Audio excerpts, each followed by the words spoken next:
Hello and welcome to my channel. This is Lisa with Lisa's Faith and Budget Planning channel. It is April and it is time to get into the budget for Paycheck 1. We are budgeting for the 1st through the 6th of April. For the first paycheck of the month. My husband's next paycheck will come on the 7th, and then the next one will be the 21st. So usually that Saturday after is when I post these videos, and I have a lot of videos happening all at once at the end of one month going into the next. So if you see a lot pop up, that's the reason why. Today is actually the 31st. And I'm actually starting it on this day just because I already have all the numbers and we are good to go there. So let's go ahead and do the paycheck budget. Okay, so here's paycheck 1. I haven't written anything in yet. We're going to do that. I'm going to write in everything, fast forward through that part, and then we're going to come back and put the numbers in and go over the totals to see what the estimated budget is going to be for paycheck 1. So I'll be right back.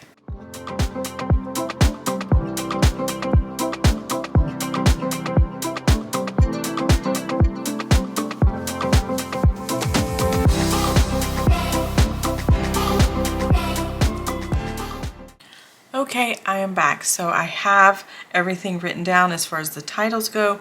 We are going to go over the numbers. I'm going to zoom you in really quick here, and that way you can see better what the numbers are going to be. So for my husband, who he's the only one that brings income in, and then one of our sons pays us rent, that income is what I'm working with. First thing he gets is military retirement. So I'm going to be flipping back and forth a little bit on some of this.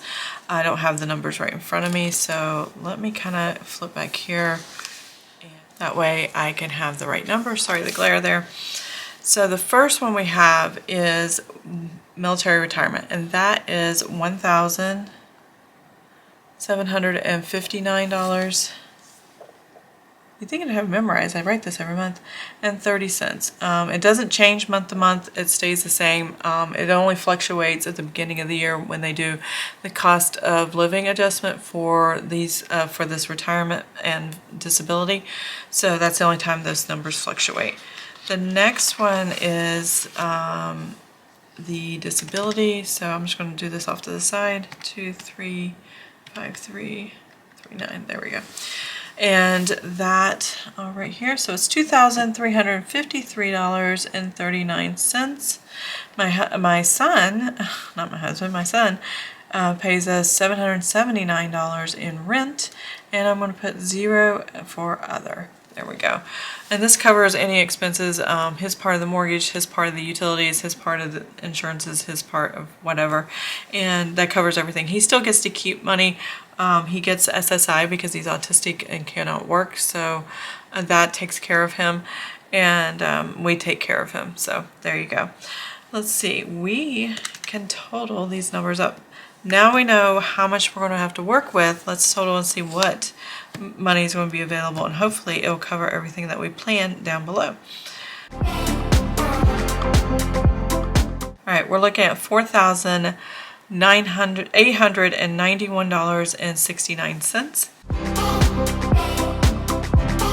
And this comes the first of every month, so I always start our budget the first of every month. It may not be that way for your budget because you may not get pays like we do at the beginning of every month, but if you do, this is where you would start, and this is kind of the best way to do that. Next we have down here at the bottom all the spending. So these are the fixed, these are the variable. These are my 6 categories I kind of keep an eye on as far as a budget, and make sure I put money aside on paper saying this is the boundary we can spend or the limit we can spend for these categories. Now when it comes to grocery, household, or some of these miscellaneous and unbudgeted, sometimes I'm willing to sacrifice what I could potentially put in the savings with what's left over in the checking account, in the buffer of the checking account, and sometimes I'm not. So it just depends on what's going on and what we want to do. And that's why we plan it out. This helps me make those decisions along the way without going, well, I don't know, I haven't really thought about it, or I wasn't expecting this. It doesn't freak me out as much. So we always tithe the military retirement here at the top, and we are tithing $175. The Roth IRA, I put $171 each time my husband gets pay. I say this is paycheck one with all these different combined income streams. So that's paycheck one, all three of these. And from this total here, I put $171 in. And then my husband gets usually 2 salary checks a month, and those I actually pull $171 out of as well.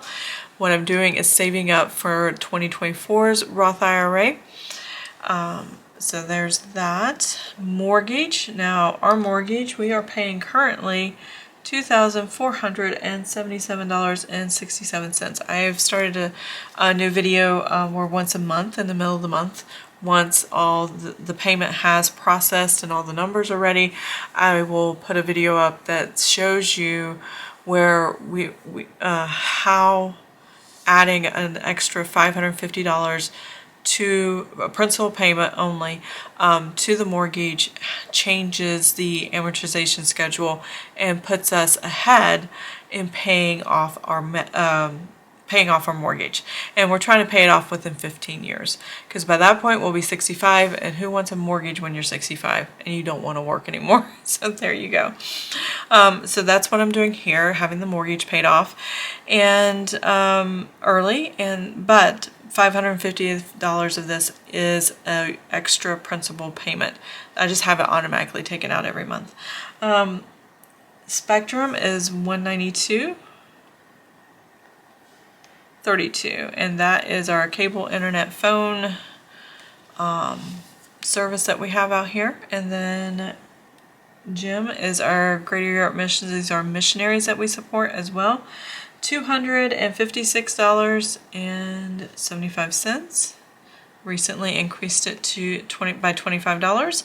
So this will be the new number going forward.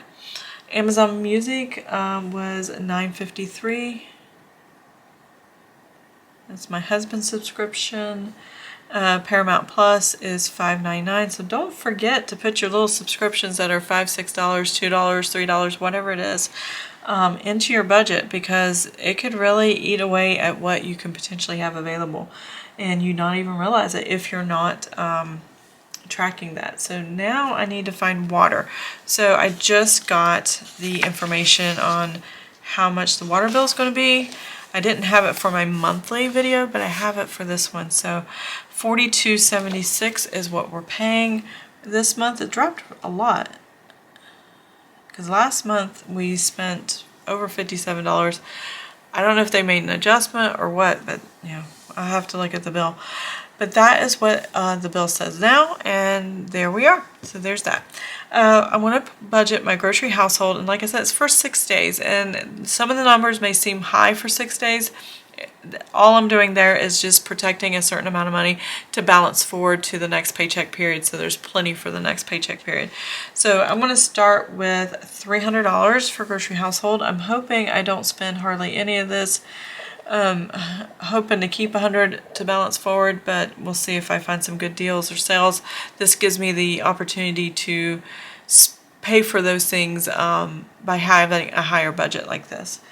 Let's see, the next thing I have is restaurants, and I'm going to put $100 here. We're not quite out of season of Lent until paycheck 2, so that'll be enough. My sons will buy a pizza and their usual stuff on Fridays, but my husband and I won't until after that, and we're kind of excited about that. Let's see, miscellaneous, I'm going to put $100 here. And if we don't spend anything that week, we'll balance that forward to the next paycheck period.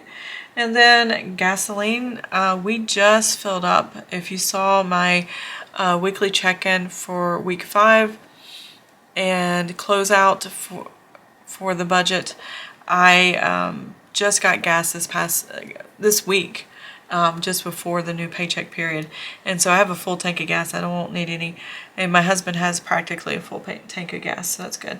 Copay, I'm only doing $25. It'll be $75 for the entire month, so I think we can keep it there. In fact, that will actually come right back out, $24 of it. I have one copay where I'm sure I'll be billed either this week or next week for a doctor visit for yesterday.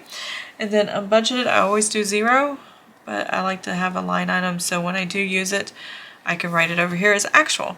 So let's do the totals of our fixed and variable expenses.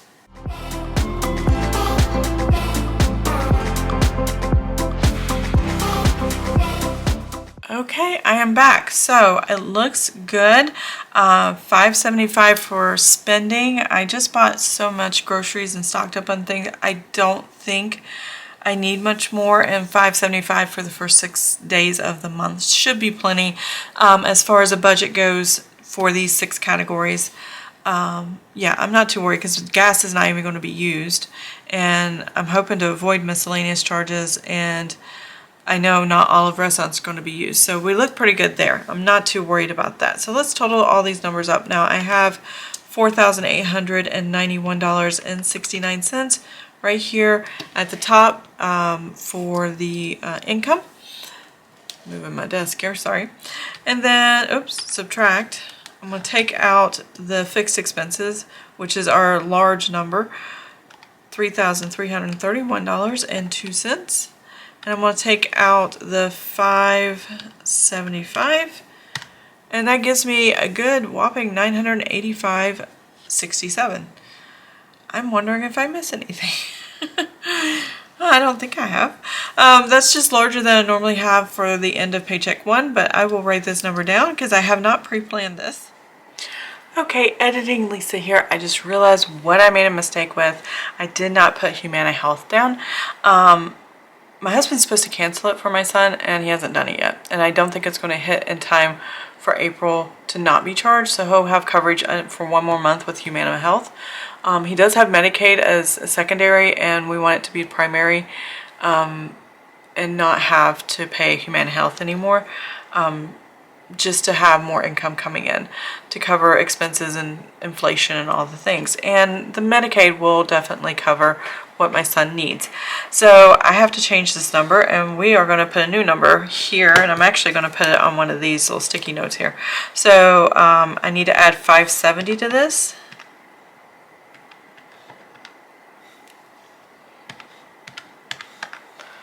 So that is going to be a new number. I do apologize. I was so confused. I didn't have it on my list on the side here, and I'm like, I thought I got everything. So $3,901.02 is what the new number is, plus the 575 here, giving us a total of $4,476.02 minus what is left, what is coming in at the top here, so $4,891.69. I know I did it backwards, so it's going to give a negative, but it's still going to be the right number. So this makes more sense. This is just like every other month. So that is going to be estimated $415.67 to balance over, and I hope to stay within that or have more than that when the end of paycheck 1 comes and the beginning of paycheck 2 starts. So that is what I have there, and that is the correct number. So I do apologize for the mix up, and I fixed what I messed up on. So I hope you enjoyed the video. If you did, please give it a thumbs up. If you want to see more of my videos, please subscribe to my channel, and I'll see you guys next time. Have an amazing and blessed day. Bye.